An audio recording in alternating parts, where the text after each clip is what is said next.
o que é santidade? Como se concilia a pureza sexual neste mundo moderno? Quais são os tipos de abusos sexuais e como é o uso anormal do sexo? Como que eu posso assegurar a pureza sexual? Meu nome é Paulo Ricardo, eu sou pastor aqui na cidade de Brasília, Distrito Federal, e nós vamos discutir hoje sobre este assunto, respondendo estas e outras questões. Vamos lá.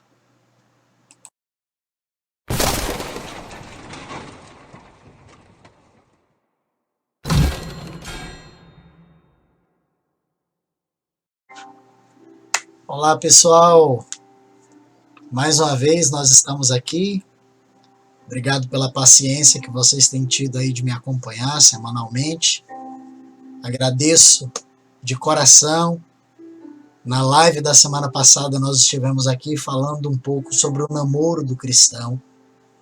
Nós explicamos o que nós entendemos na palavra de Deus, que seja o padrão para o compromisso do discípulo e como os jovens devem se comportar nessa caminhada para o casamento. E hoje nós vamos dar início ao entendimento que nós temos à luz da palavra de Deus no que diz respeito à vida de santidade que um homem tem que ter, que o jovem tem que ter, que cada um de nós, homens e mulheres, discípulos de Cristo, precisamos ter. Vou precisar contar com a paciência de vocês. Hoje nós vamos ler muitos textos, nós vamos discutir muito sobre a história da igreja. E se em algum momento, e é possível que eu faça isso, eu passe do meu horário, peço que você tenha paciência, mas esse é um assunto deverasmente extenso. Primeira pergunta que vem à nossa mente é: o que é santidade? Essa é a primeira pergunta.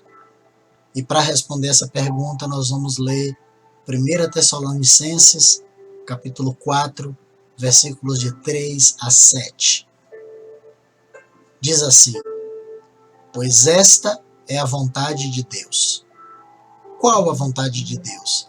A vossa santificação, para que vos abstenhais da prostituição, que cada um de vós saiba possuir o próprio corpo em santificação e honra, não com o desejo de lascívia, como os gentios que não conhecem a Deus, e que nesta matéria ninguém ofenda nem defraude a seu irmão. Porque o Senhor, contra todas essas coisas, como antes vos avisamos e testificamos claramente, é o vingador, porquanto Deus não nos chamou para a impureza, e sim para a santificação. Nós fechamos a live da semana passada lendo esse texto de 1 Tessalonicenses, capítulo 4, versículos de 3 a 7. Aqui a gente percebe que a impureza sexual é um dos pecados mais dominantes da nossa sociedade. E já que é tão comum e aceito por tantas pessoas, quase que como uma norma de vida, é necessário que nós, como cristãos, nos conscientizemos com a clara orientação da palavra de Deus. De que forma eu devo me portar? O que é santidade? Quais são os pecados relacionados a sexo? Como que eu posso me prevenir? De que forma eu posso me manter puro? Então, nós precisamos começar esse papo, essa conversa, falando sobre a criação do sexo. É muito importante a gente deixar claro que Deus criou o homem, Deus criou a mulher, e Ele é o autor do sexo. O texto que nós temos sobre isso é Gênesis, capítulo 1, versículo 27 e 28, que diz assim: criou Deus, pois, o homem à sua imagem, a imagem de Deus o criou, homem e mulher os criou, e Deus os abençoou e lhes disse: sede fecundos, multiplicai-vos, enchei a terra e sujeitai-a, Dominai sobre os peixes do mar, sobre as aves dos céus e sobre todo animal que rasteja pela terra. Ali Deus cria a primeira lua de mel da história da humanidade. Porque Gênesis 2:25 diz que homem e mulher estavam nus e não se envergonhavam. Olha, imagine que cena linda, um homem e uma mulher nus, no meio daquele jardim, com uma ordem de serem fecundos e de multiplicarem a terra. Deus estava dando para Adão a ordem que todo homem gostaria de receber. Diz, olha, vocês vão manter relação sexual o dia inteiro, o tempo todo, até vocês encherem a terra. Olha, encher a terra era muita coisa. Portanto, o sexo, ele é puro. O sexo, ele é santo. Dentro desse quadro sublime do propósito eterno de Deus. Uma coisa interessante é que, segundo o relato bíblico, a mulher foi feita de uma parte física do homem. Então você percebe aqui que desde o princípio há uma afinidade natural entre os dois sexos, entre o macho e a fêmea. E Deus colocou entre eles uma atração mútua. Isso é normal. O homem se sentir atraído pela mulher, a mulher se sentir atraída pelo... É normal, amados. É a lei natural de toda raça criada por Deus. É evidente, né? Evidentemente, essa atração entre os sexos ela foi estabelecida por Deus tanto para a felicidade do homem, como também para a procriação. Tanto para a felicidade da mulher, como também para a procriação da raça. É uma relação dinâmica, poderosa,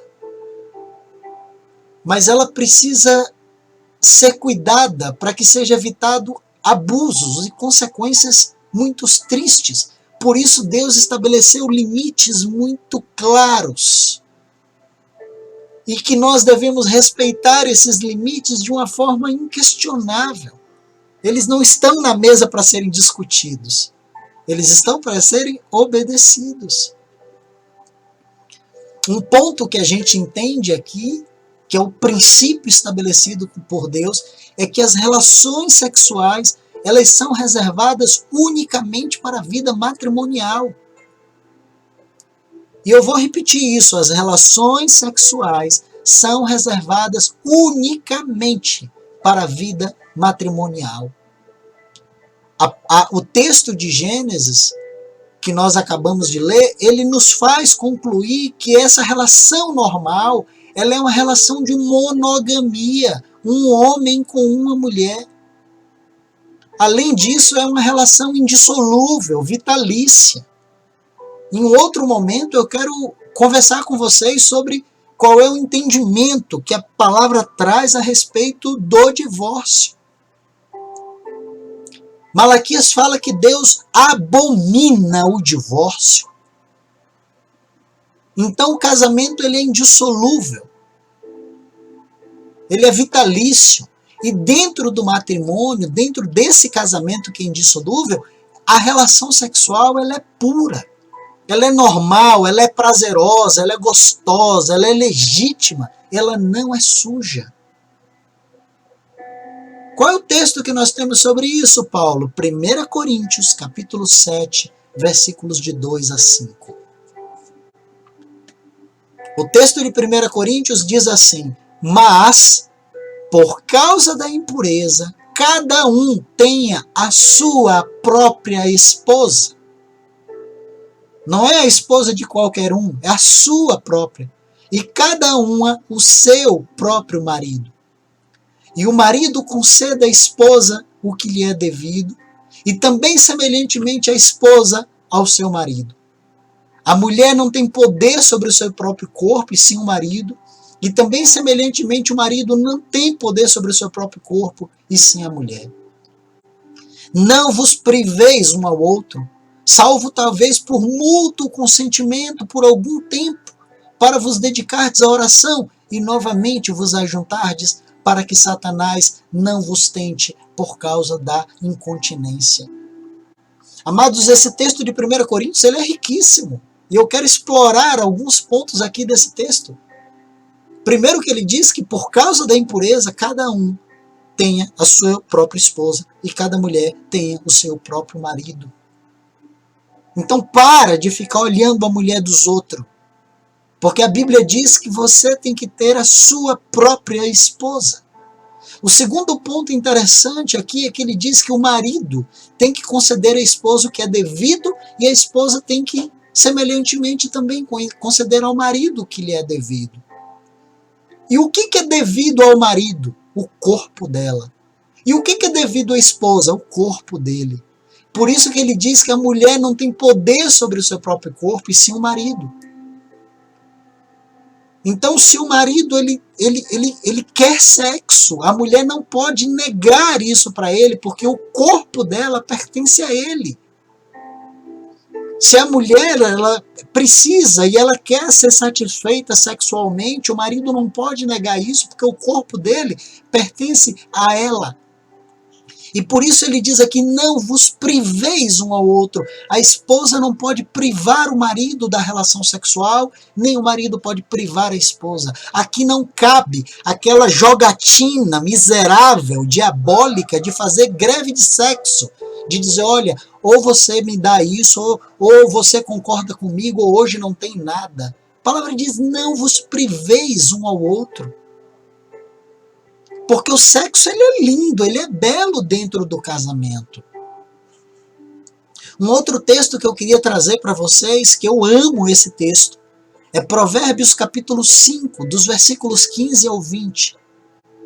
Provérbios 5 diz assim, bebe a água da tua própria cisterna e das correntes do teu poço.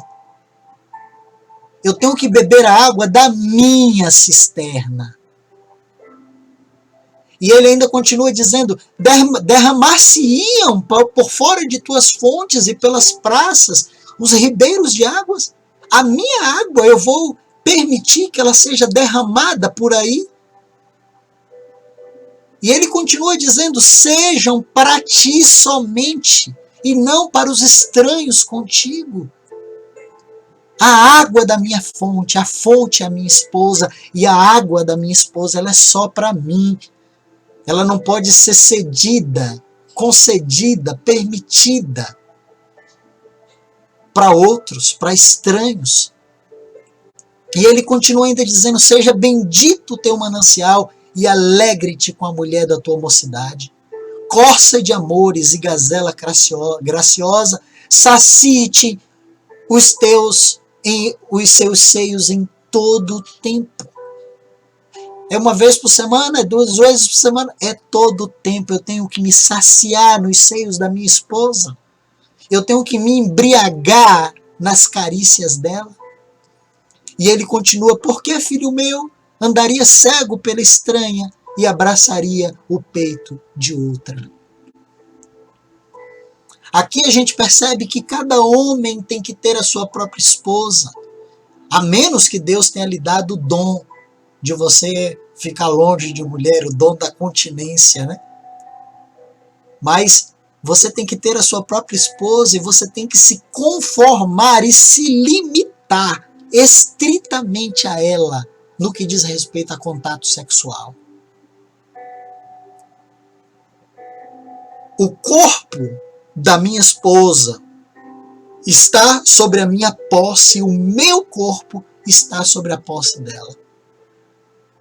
E nós devemos nos disciplinar sexualmente para não permitir que essa água da cisterna se derrame pelas praças e sejam bebidas por outras pessoas. Por isso, amado, nós entendemos que toda relação sexual fora do casamento, fora do matrimônio, está proibida e será julgada por Deus. O texto que nós temos para isso é 1 Coríntios 6:9. Diz assim, ou não sabeis que os injustos não herdarão o reino de Deus? Não vos enganeis, nem impuros, nem idólatras, nem adúlteros, nem afeminados, nem sodomitas. Amados, essas são as classes de pessoas que não herdarão o reino de Deus. E Paulo mistura aqui adultério, impureza, sodomia e postura afeminada. Ele mistura tudo isso com pecado de idolatria.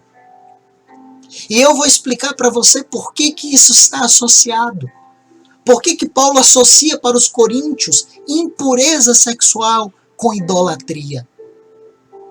Sabe por quê, amados? É porque ele cita aí a sodomia. E os pecados dos sodomitas eram muitos. A palavra sodomia, ela provém de Sodoma. E o pecado da cidade de Sodoma eram muitos. Era falta de hospitalidade, avareza, injustiça, falta de misericórdia, prostituição, soberba, era muito. Se você quer entender, vá lá em Ezequiel 16, a partir do verso 49, que você vai ver ali que eram muitos pecados. Todo o capítulo 16 de Ezequiel. Mas o principal pecado que era atribuído a esse adjetivo sodomita era a imoralidade e a depravação sexual. Entre eles, o sexo anal e o sexo grupal, o estupro e a violência. Então, a palavra sodomita, ela é um resumo de muitas imoralidades sexuais descritas na Bíblia. Apesar de Sodoma ter muitos pecados, mas a palavra sodomita, ela trazia dentro dela ali toda essa nojeira, essa porcaria de imoralidade e de depravação sexual. E no capítulo 6, aí como nós lemos, Paulo está relatando alguns tipos de sodomia. E entre eles ele relata aí os afeminados, os depravados, os homossexuais. Eles entram na lista daqueles que não herdarão o reino dos céus. Agora nós vamos entender um pouco desse contexto. Por que Paulo escreve isso? Por que Paulo fala do pecado de sodomia e fala do pecado de impureza e mistura tudo isso com o pecado de feitiçaria? Nós precisamos entender um pouco sobre como que estava a situação da igreja em Coríntios. Né? O que era a igreja em Coríntios? A cidade de Coríntios, amados, falando um pouco agora da história, a cidade de Coríntios, ela era bombardeada, né, por uma cultura sexual grega, onde os afeminados, os depravados, os homossexuais, eles eram não apenas aceitos na sociedade, como eles faziam parte do alto clero, da alta casta de intelectuais, sabe, de autoridades. A cidade de Corinto, ela não era mais aquela Corinto antiga da era clássica. A cidade de Corinto, ela foi completamente destruída no ano ali de 146 a.C., quando a Grécia foi conquistada pelos romanos. Então a cidade de Corinto, ela era ligada à Grécia. E ela foi destruída no momento em que Roma conquistou Coríntio. E ela foi reconstruída somente um século mais tarde, por Júlio César. E ela se tornou uma cidade completamente nova. Ela experimentou um desenvolvimento rápido e ela atraiu gente de todos os países, gente de todos os lugares. Mas por que isso? É porque o que favoreceu esse desenvolvimento e esse crescimento de Coríntio foi a sua localização geográfica. Né? Coríntio era ligado ao restante da Grécia por uma estreita faixa terrestre, que era chamada de Istmo de Corinto. E ali tinham 2 portos, um em cada extremidade dessa faixa. E toda aquela população ali de Coríntio, que passava, era gregos, judeus, egípcios, eles vieram de todas as partes e eles trouxeram as suas culturas. E isso favoreceu para que Coríntio vivesse um estilo de vida desregrado. Era uma mistura de culturas, a tal ponto de que naquela época tinha um provérbio, né, uma expressão proverbial que se chamava corintizar. Corintizar era viver como um Corinto. Era sinônimo de uma vida de prazeres sem freios. Os habitantes de Coríntios, eles eram declaradamente inclinados a satisfazer os seus desejos, aquilo que ele tinha vontade. Eles se entregavam às luxúrias, eles eram amantes dos prazeres. Eles viviam isso, eles eram apaixonados por eles mesmos.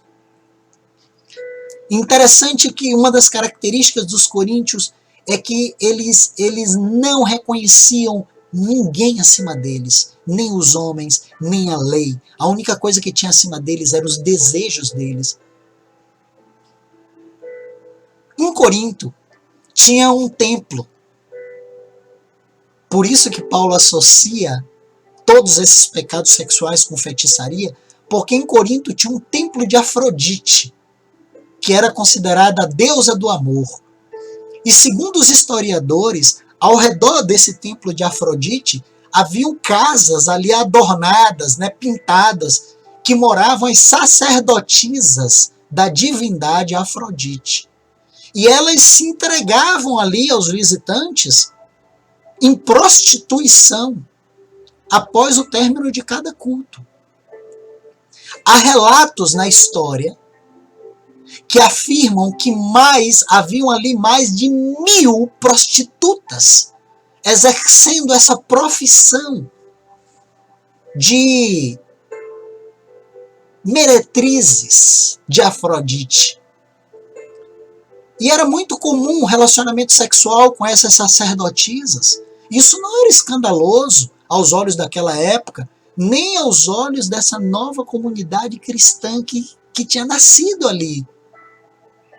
E é nesse contexto que Paulo escreve, amados. Os irmãos que tinham se convertido ali, eles tinham bebido de todo tipo de cultura.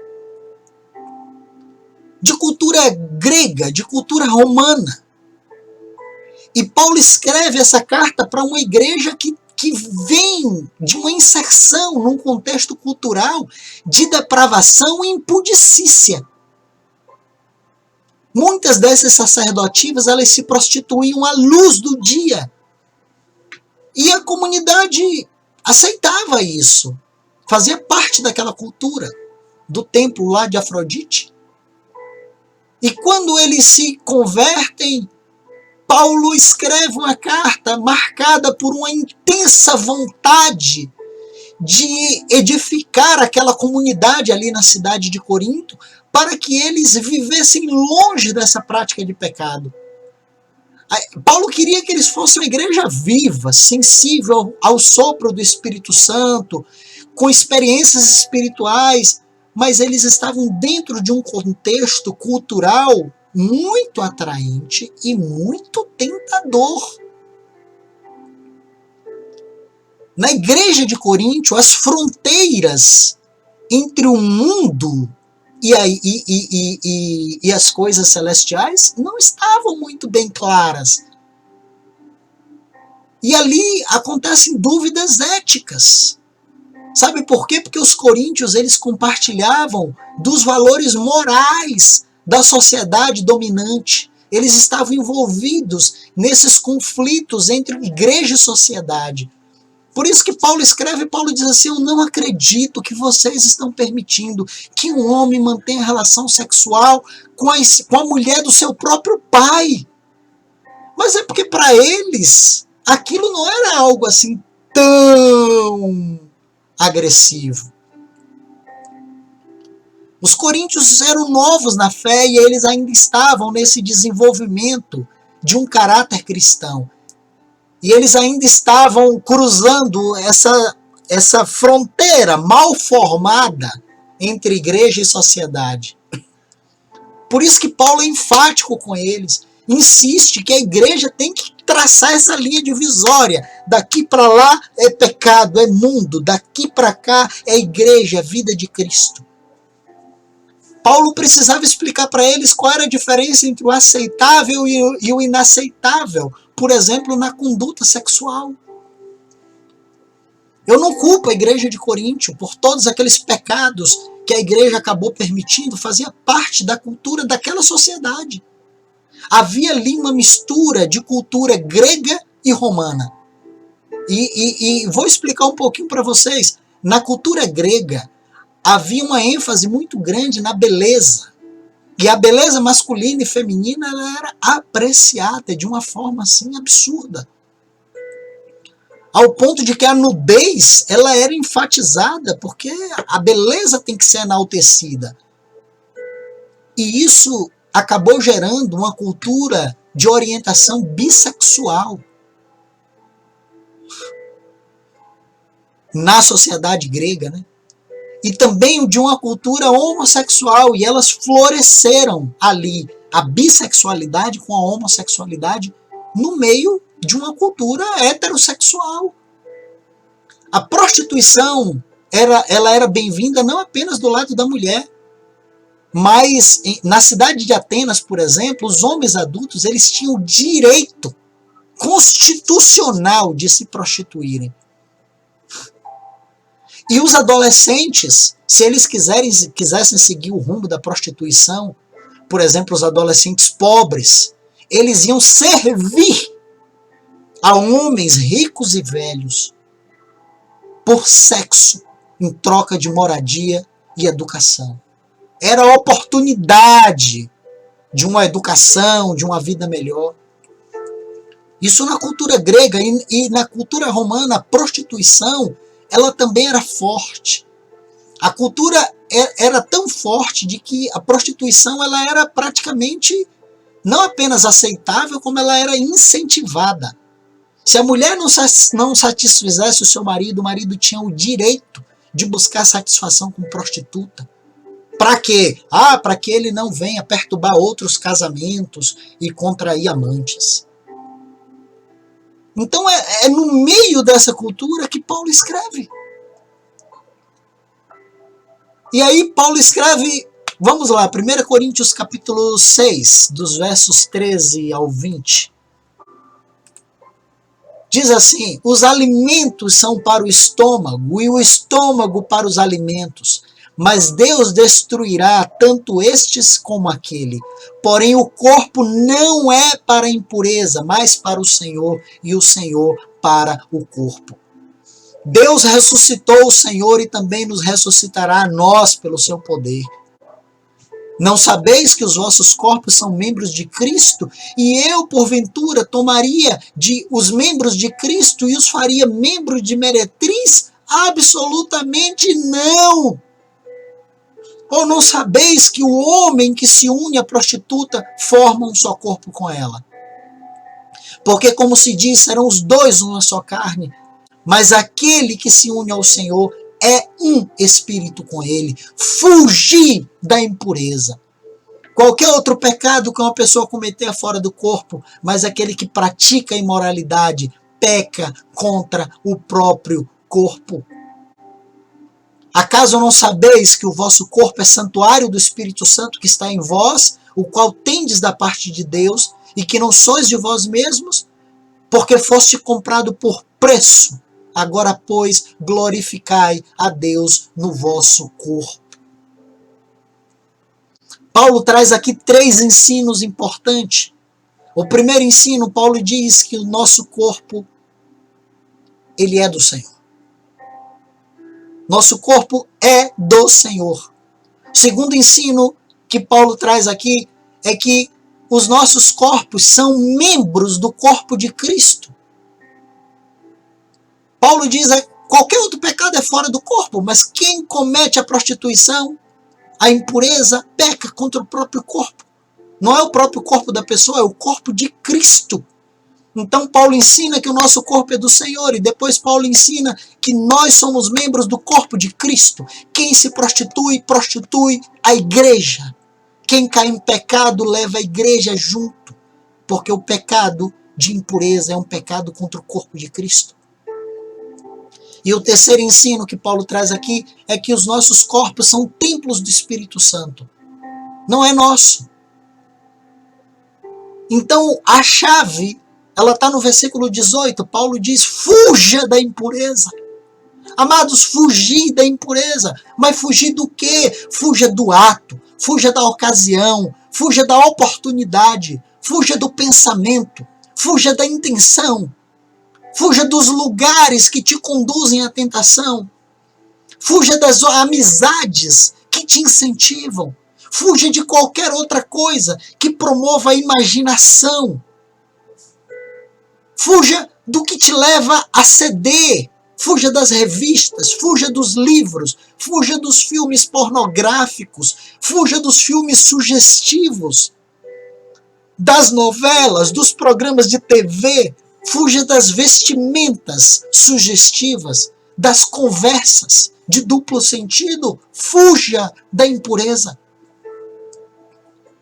E no versículo 20, Paulo diz, glorificai a Deus nos vossos corpos e em vosso espírito.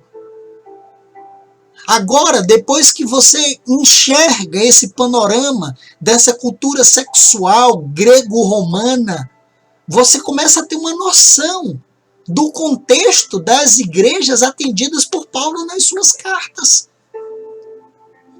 Aí você começa a entender por que Paulo associou pecado sexual com pecado de idolatria.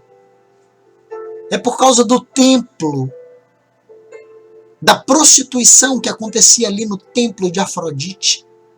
E a igreja, você começa a perceber que a igreja que nasceu ali, ela nasceu no meio de tudo isso.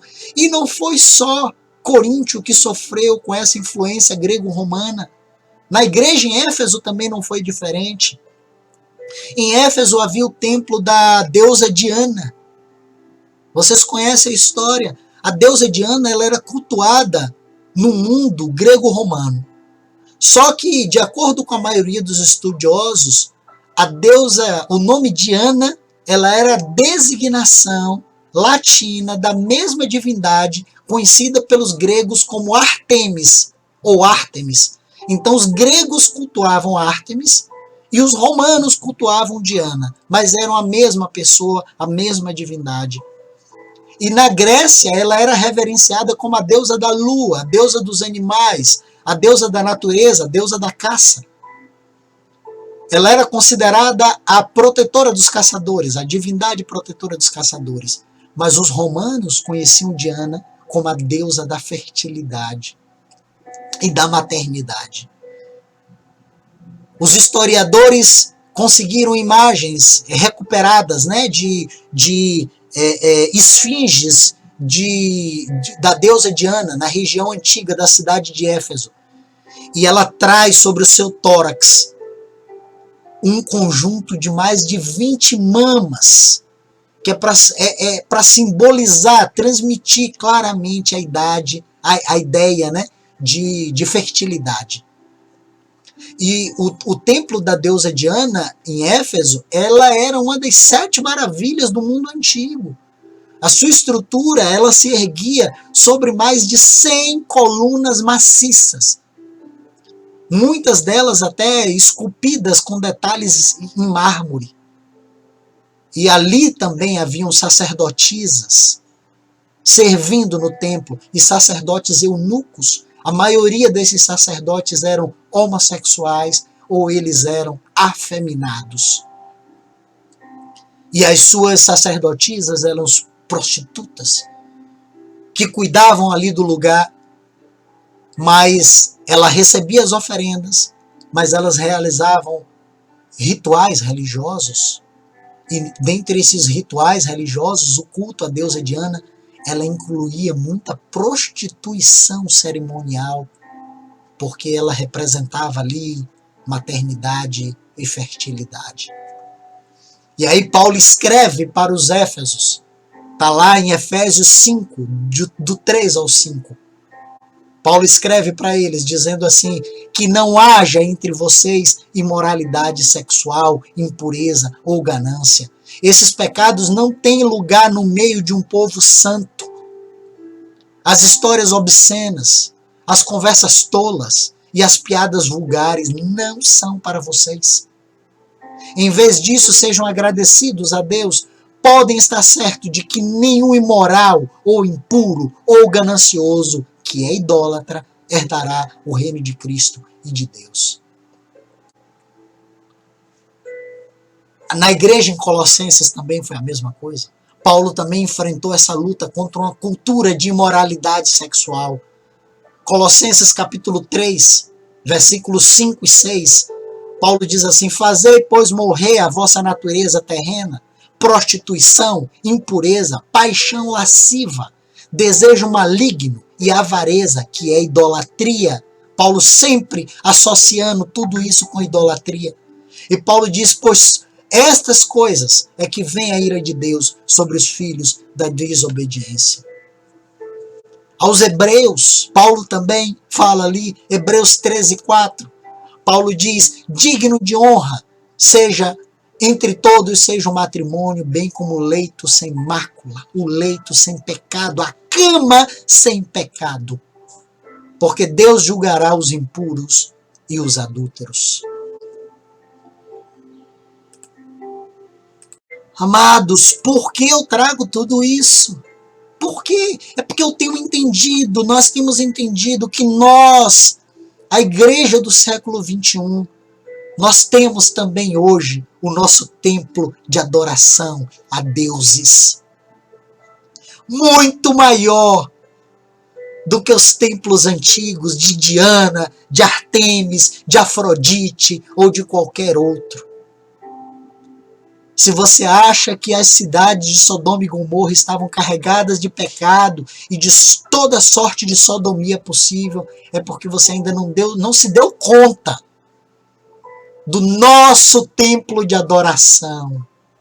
Do templo de adoração que nós temos hoje no nosso século, que é muito maior do que qualquer outro templo de prostituição que já existiu sobre a face da terra.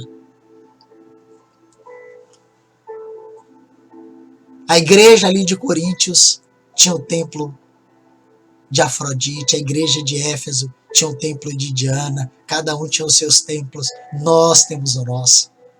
E o nosso templo de adoração, de deuses de prostituição, em pleno século XXI, se chama internet. E enquanto o templo de Afrodite possuía 1000 sacerdotisas, você diz assim, poxa, é muita coisa. Eu quero dizer uma coisa para você, o templo da internet, desse deus de prostituição, ele é muito maior. Estima-se, segundo pesquisas, que existam hoje no mundo 42 milhões de mulheres submetidas ou que se submeteram a uma prostituição paga. 42 milhões. E digo mais para vocês. Segundo essas pesquisas, dizem que 10, 11% desse montante de 42 milhões, ou seja, quase 5 milhões, são de crianças e adolescentes menores de 16 anos. As famosas novinhas das músicas funk.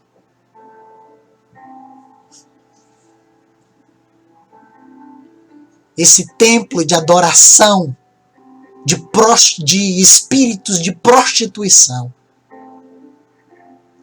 tem feito muita destruição, amados, muita destruição. E se Paulo fosse escrever hoje para a nossa igreja atual, para a igreja da atualidade, Paulo seria muito mais duro, muito mais veemente, para que a igreja hoje se mantenha pura e longe, bem delimitada dessa linha de prostituição. Eu peguei uns dados esses dias, né? Eu sou da área da saúde e recebi uns dados esses dias que chega a ser absurdo. É quase inacreditável. Mas eu quero dizer uma coisa para vocês. Sabe a Copa do Mundo realizada na África do Sul? Foi em 2010. Só na Copa do Mundo da África do Sul em 2010 foram consumidas quase 2 bilhões de camisinhas em apenas 15 dias. 2 bilhões. Não é milhões, é bilhões, com B de bola. Quando eu falo que há 42 milhões de prostitutas no mundo, esses 42 milhões de prostitutas se referem apenas à prostituição paga. Porque não há números que possam mensurar o número de pessoas que se prostituem no mundo porque praticam sexo fora do padrão de Deus. Porque, segundo a palavra de Deus, se você mantém relações sexuais fora do casamento, é prostituição. Só para você ter ideia, amado, da dimensão desse problema, que eu pretendo falar na semana que vem, né, sobre prostituição de internet. Mas só para você ter ideia da dimensão desse problema, uma pesquisa feita nos Estados Unidos constatou que 60% dos cristãos casados consomem pornografia. A cada 10 homens casados, 6 consomem pornografia. Cristãos. E essa pesquisa também feita nos Estados Unidos identificou que 68% dos jovens que frequentam igreja, 68, ou seja, de cada 10, quase 7, acessam pornografia regularmente, pelo menos 2 vezes por semana. Mas eu não quero falar hoje sobre pornografia. Só assunto da nossa live da semana que vem. Só quero deixar aqui um spoiler do que nós vamos tratar nessa nossa próxima conversa. Mas eu quero deixar claro para você que Deus condena. Deus condena. A palavra fala que o Senhor é vingador.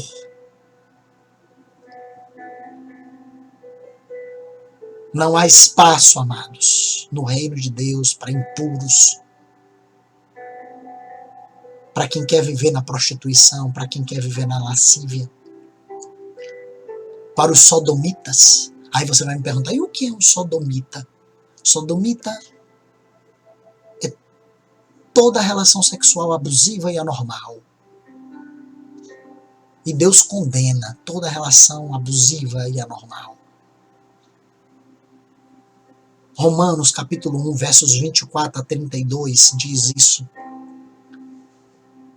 Diz assim, por isso Deus entregou tais homens à imundície, a serem imundos, pelas concupiscências, pelos desejos do seu próprio coração, para desonrarem o seu corpo entre si, pois eles mudaram a verdade de Deus em mentira. Hoje é uma cultura que põe a mão abençoando o homossexualismo. Amados, isso é mentira. Eles mudaram a verdade de Deus em mentira, adorando e servindo a criatura em lugar do Criador, o qual é bendito eternamente. Amém. Por causa disso, Deus os entregou a paixões infames, porque até as mulheres mudaram o modo natural de suas relações íntimas por outro, contrário à natureza. Quais foram esses? Lesbianismo, zoofilia. E ele continua dizendo, semelhantemente, os homens também, deixando o contato natural da mulher, se inflamaram mutuamente em sua sensualidade, cometendo torpeza, homens com homens, e recebendo em si mesmo a merecida punição do seu erro.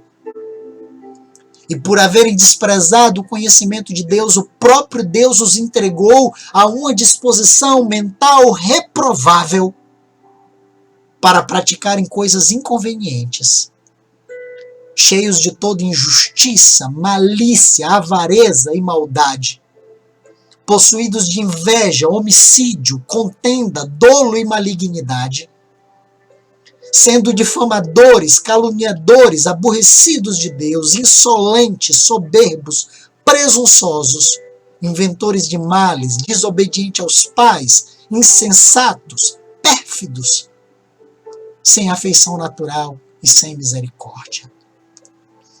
Ora, conhecendo eles a sentença de Deus de que são passíveis de morte, os que tais coisas praticam, não somente as fazem, mas também aprovam os que assim procedem. Passíveis de morte. Quais são essas relações íntimas contrárias à natureza, citadas aqui em Romanos? Vamos ver algumas. Alguns usos perversos do sexo. O primeiro deles, incesto. Incesto é um contato sexual entre parente próximo. Deuteronômio 27, 22 diz assim: maldito aquele que se deitar com sua irmã, filha do seu pai ou filha da sua mãe. E todo o povo dirá amém. É maldito. Levítico 20, 17 diz assim: se um homem se casar com sua irmã, filha do seu pai ou de sua mãe, ou se tiverem relações sexuais, cometem uma infâmia.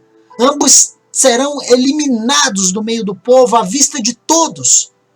Uma vez que o homem desonrou sua irmã, será castigado por causa do seu pecado. Levítico 20, 19 diz assim: não tenha relações sexuais com sua tia, irmã de sua mãe ou de seu pai, pois causaria desonra a uma parenta próxima. As duas partes são culpadas e serão castigadas por causa do seu pecado, incesto.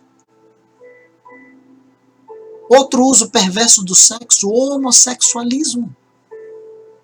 O homossexualismo é um pecado sexual cometido entre pessoas do mesmo sexo. No caso das mulheres, a gente chama de lesbianismo. Mas quando a palavra fala de homossexualismo, ali está se referindo não apenas ao pecado entre homem e homem, mas também ao pecado entre mulher e mulher. Levíticos 18, 22 diz assim: não pratique a homossexualidade tendo relação sexual com outro homem, como se fosse uma mulher. Isso é detestável. Detestável, amado. Deus tem vontade de vomitar. Romanos 1, 26 diz assim: por isso Deus entregou a desejos vergonhosos. Até as mulheres trocaram sua forma natural de ter relações sexuais por práticas não naturais. E os homens, em vez de ter relações sexuais com mulheres, arderam de desejo um pelo outro.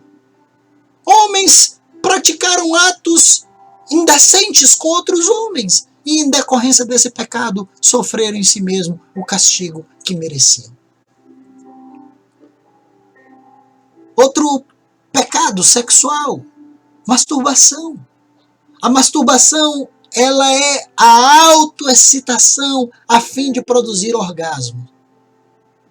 E, amados, se você procurar em algumas revistas ou escritos sérios, psicólogos, urologistas, sabe, ginecologistas vão dizer que a masturbação é um conhecer o seu próprio corpo e que isso é bom para você.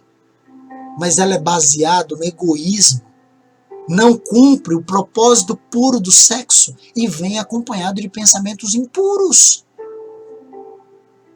Eu nunca ouvi dizer que alguém se masturbou pensando na inflação. Ai, meu Deus, porque o dólar está alto, eu vou me masturbar. Ele vem acompanhado de pensamentos impuros, e o pensamento impuro é pecado. Zoofilia. Zoofilia é uma relação sexual entre um ser humano e um animal. E você vai dizer assim, oh, que absurdo. Pois eu quero dizer uma coisa para você. Conheço irmãos amados que entraram no mundo pornográfico assistindo vídeo de papai e mamãe. E foi ficando cada vez mais sério. Até assistirem as coisas mais bestiais possíveis. Sexo de penetração com pau, com ferro, com violência, com bichos. É porque começa do baixo. E depois esses deuses, esses demônios, eles vão levando vocês a coisas maiores. Levítico 18, 23 diz, homem nenhum deve se contaminar tendo relações sexuais com animal. E mulher nenhuma deve se oferecer para um animal macho para ter relações com ele. Isso é depravação. Deuteronômio 27, 21 diz assim, maldito quem tiver relações sexuais com um animal. E todo o povo dirá, amém.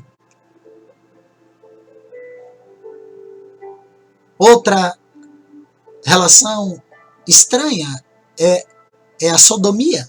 E a sodomia aqui é um conjunto de relações sexuais perversas e antinaturais de formas distintas, que envolve urina, fezes, sangue, violência, gente que sente prazer no estupro. Amados, começa da relação sexual pura e simples, básica, e depois vai galgando níveis de perversão. E por último, os afeminados. É uma conduta de um homem que parece ser mulher. 1 Coríntios 6, 9 fala sobre isso, nós lemos. Ele diz, olha, não sabeis que os injustos não herdarão o reino de Deus? Não vos enganeis, nem impuros, nem idólatras, nem adúlteros, nem afeminados. E você vai dizer assim, mas os afeminados, eles são diferentes do homossexual, porque o homossexual é aquele que pratica a relação sexual, mas o afeminado não praticou a relação sexual, ele só tem o trejeito. Mas o trejeito, a postura, o comportamento, a palavra diz que não herdará o reino de Deus, porque Deus criou o homem para ter postura e comportamento de homem.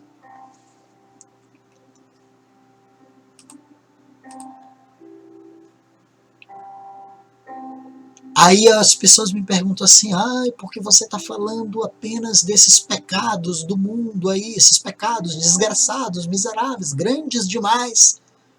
Mas eu sou um jovem, sou convertido, a menina também é convertida.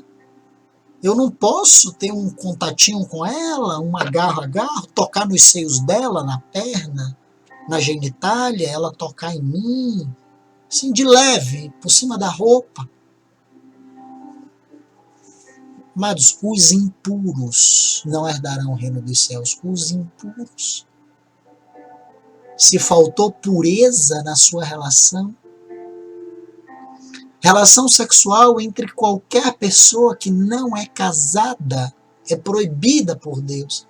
E ela prejudica o casamento pelo resto da vida.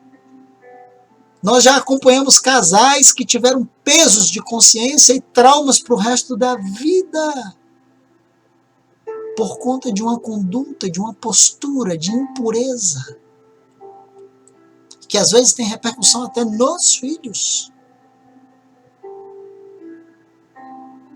Impureza, amado, significa que você vai fugir de tudo aquilo. Fugir da impureza, fugir do quê? De tudo. Dos desejos impuros, da vontade, da cobiça, das paixões desenfreadas, das olhadas.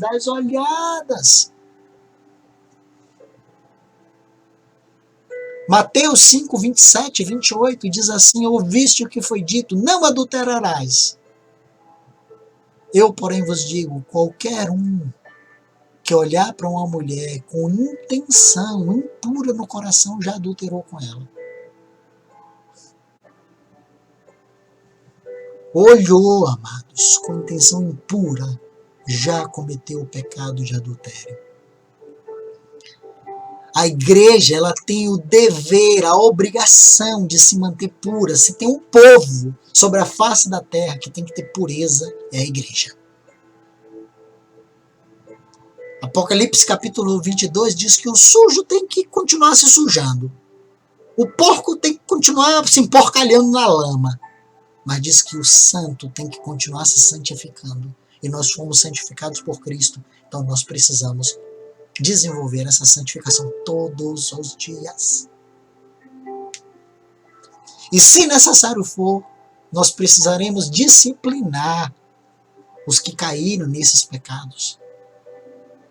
Aos Coríntios, Paulo diz isso. Paulo já estava prevendo que alguns deles ali, por conta de toda aquela cultura grego-romana, eles podiam em algum momento ou outro cair em pecado. Paulo diz assim, olha,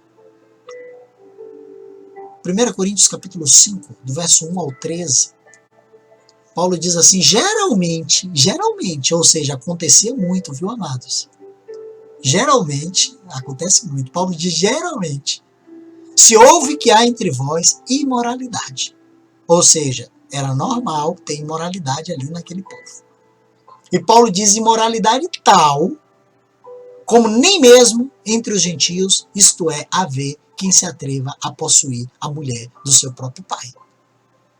E contudo, andais vós ensoberbecidos e não chegastes a lamentar, para que fosse tirado do vosso meio quem tamanho traje praticou.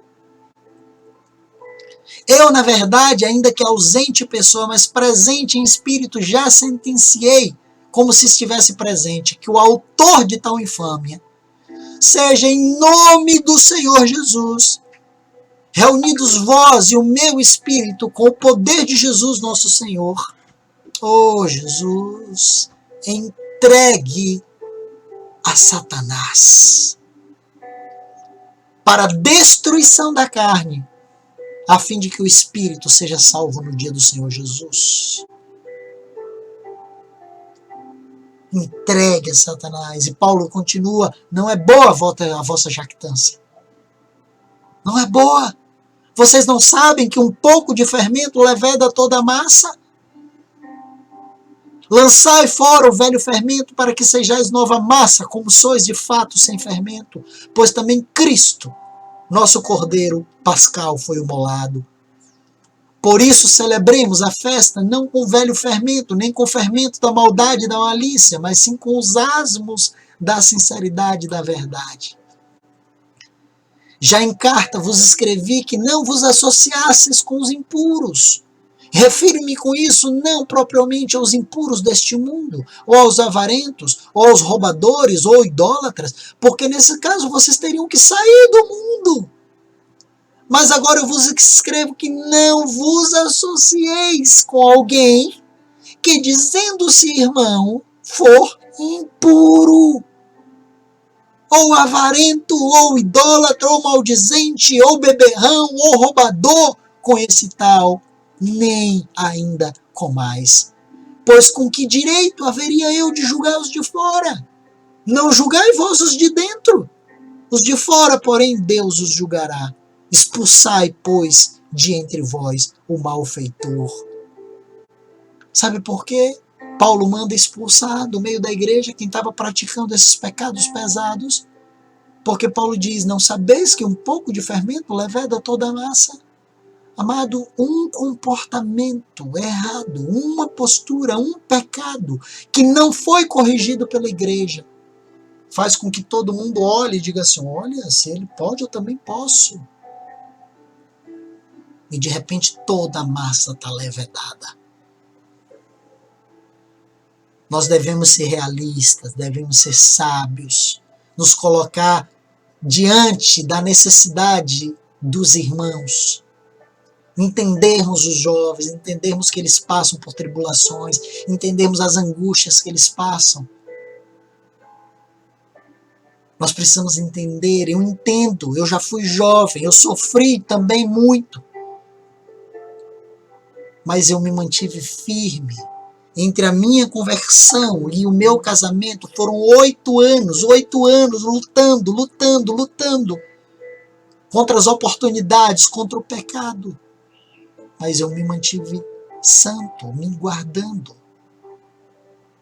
Eu fui dar o primeiro beijo na minha esposa no casamento. O primeiro toque nela no casamento. Porque eu entendia isso e nós estávamos nos guardando. A impureza sexual, amados, ela vem devagar, mas ela nos corrompe. E ela corrompe o ser humano mais rápido do que qualquer outro pecado.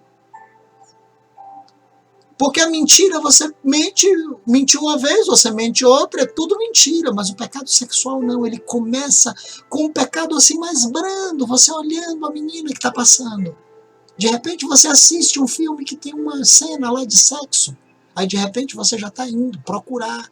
De repente você já está procurando mais coisas. Aí você já está procurando mais coisas. Quando você vê, você está afundado no lamaçal, envolvido com demônios de prostituição desse grande templo de adoração a demônios que é a internet. Que a gente tem que ter muito cuidado. Você percebe aqui que Jesus e os primeiros apóstolos sentiram necessidade de dar instruções claras, advertências claras a respeito do assunto. Pode isso, não pode, isso não pode. Cuidado com isso. Semana que vem eu vou conversar um pouco sobre confissão de pecados. É muito importante a gente entender isso, de que há cura. Você que está envolvido com isso, há cura. 1 João 1,9 diz isso, que se confessarmos os nossos pecados, ele é fiel e justo para nos perdoar os pecados e nos purificar. A cura. Mas hoje eu queria ficar por aqui, dizendo que você tem que assegurar a sua pureza sexual. Assegurar a pureza sexual dos irmãos que convivem ali perto de você. Da menina que você está observando, do rapaz que você está observando. Ter consciência de que o corpo é para o Senhor, de que o corpo é sagrado. Cuidar dos olhos, cuidar daquilo que você está observando, para onde que os teus olhos vão. Cuidar da imaginação, do pensamento. Principalmente, amados, quando nós estamos sozinhos na cama. Falo isso para os jovens. Quando você está tranquilo, uma coisa que eu aprendi desde a minha conversão, não dê asas, mente vazia, oficina do diabo. Às vezes a gente está dormindo, tá deitado ali, e aquele momento o sono não veio. Cuide da imaginação. Quando eu era jovem, eu dormia de bruço, e o Espírito Santo me incomodou. Porque quando eu dormia de bruço, eu estava ali sozinho, e aquilo me excitava. Aquele movimento de estar ali deitado, me esfregando na cama. Amados, cuidado. Cuidado, fuja da impureza, fuja. Cuide das palavras sugestivas, das palavras de duplo sentido. Piadas que envolvam duplo sentido, conversas com duplos sentidos. Cuide dos gestos. Não alimente desejos carnais. Para os jovens, um conselho que eu quero dar: trabalhe muito, trabalhe duro. Uma coisa que me ajudou muito, eu trabalhava o dia inteiro, estudava a noite inteira. E o trabalho manual, os esportes, o cansaço, ele é bom. Porque a gente apaga logo e você não fica com a imaginação voando. Um corpo ativo e uma mente ocupada é muito positivo na luta contra a impureza. Cuide com as amizades, principalmente as amizades do mundo. As coisas, as conversas, o que eles contam. Ah, eu peguei uma menina, porque... Não escute, amados. Cuidado com essas amizades, cuidado com as conversas. Ore, exerça fé no Senhor Jesus, jejue, vive em espírito, cante o tempo inteiro, confie em Deus e clame ao Senhor para que Ele te guarde de toda impureza. E o mais importante de tudo, ande na luz, confesse pecados. Essas dicas são importantíssimas. Semana que vem eu quero falar sobre a impureza da internet, a prostituição da internet e sobre andar na luz. Penso que isso vai nos ajudar um pouco mais. Amados, minha oração é que o Senhor traga pureza e santidade sobre a vida de vocês. Guarde a mente. Leve vocês a uma vida que o agrade em todas as coisas. E que haja uma linha muito bem clara, um muro enorme, dividindo práticas do mundo da vida da igreja, para que você saiba diferenciar, para que você não ande para lá e para cá, pulando para lá e para cá, mas que você saiba exatamente o que Deus espera de você. A minha esperança é de que você seja santo, como é santo aquele que te chamou. Beijo no coração. Semana que vem estamos de volta.